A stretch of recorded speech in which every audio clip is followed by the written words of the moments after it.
मध्य प्रदेश के इंदौर के बड़गोदा में नाबालिग छात्र के साथ हुए गलत काम के मामले में पूर्व मंत्री और वर्तमान महू विधायक उषा ठाकुर ने कहा गैर मान्यता प्राप्त मदरसे बंद होने चाहिए। साथ ही उन्होंने कहा आज के बच्चों को आधुनिक शिक्षा की जरूरत है, बच्चों को राष्ट्रवाद और नैतिकता की शिक्षा दी जाना जरूरी है। तो मैं आपको बता दें, बड़गोदा थाना क्षेत्र के नया महू में मदरसे में एक नाबालिग छात्र के साथ वहीं रहने वाले एक युवक ने गलत काम किया, जिसके बाद उसने इसकी शिकायत अपनी परिजनों से की थी, जिसके बाद पुलिस ने युवक के खिलाफ मामला दर्ज कर उसे गिरफ्तार किया था। इस मामले में पूर्व मंत्री और वर्तमान महू विधायक उषा ठाकुर ने कहा कि गैर मान्यता प्राप्त मदरसे बंद होना चाहिए। साथ ही उन्होंने कहा आज के बच्चों को आधुनिक शिक्षा की जरूरत है, बच्चों को राष्ट्रवाद और नैतिकता की शिक्षा दी जाना जरूरी है। वहीं वक्फ कानून में हो रहे बदलाव को लेकर मुस्लिम मौलानाओं द्वारा सड़कों पर उतरने वाले बयान कहा आ जाए सड़कों पर कोई दिक्कत नहीं है, उतरने वाले बयान पर कहा आ जाए सड़कों पर कोई दिक्कत नहीं है, देश संविधान से चलता है। वक्फ बोर्ड के बड़े बड़े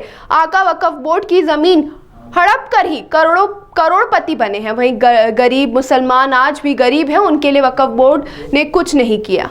मैं तो यही कहना चाहती हूँ कि कांग्रेस ने जीवन भर जो किया वो अपना परिचय देती है हर बार, और उन्होंने फिर अपना परिचय दिया कि वो क्या कामना करते हैं। कोई देश में सुख समृद्धि संतुष्टि की कामना करे, और वो कामना कर रहे हैं कि देश अतिशीघ्र बांग्लादेश हो जाएगा। अरे ये भारत भूमि है, ये पुण्यों की और देवों की भूमि है।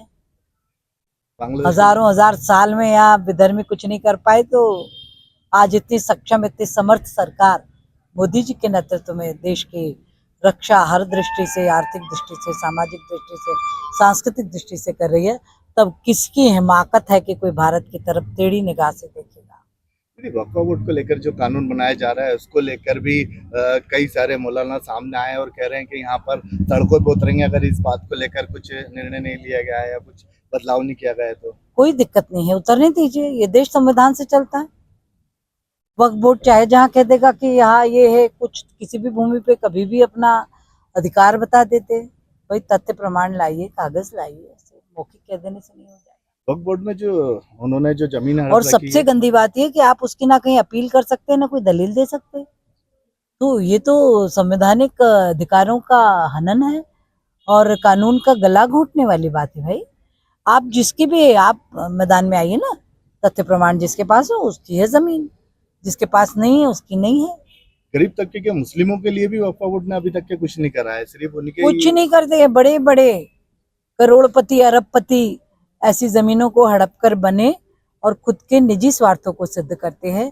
आम और गरीब मुसलमान की भी चिंता नहीं करते। हाल ही में एक मामला ये सामने आया है कि मदरसे के अंदर एक नाबालिग बच्चे के साथ जो गलत कार्य किया गया है। अगर सपोज कहीं कोई, अगर मदरसे में तो लड़कियां भी होती हैं, कहीं कोई इस टाइप का घटनाक्रम होती तो उसको लेकर कितना बड़ा वो रहता? देखिए उसकी जांच के निर्देश दिए हैं, सख्ती से उनका पालन होगा। जो अपराधी है वो बख्शा नहीं जाएगा, क्योंकि बच्चों की सुरक्षा हर दृष्टि से इस सरकार की जिम्मेदारी है।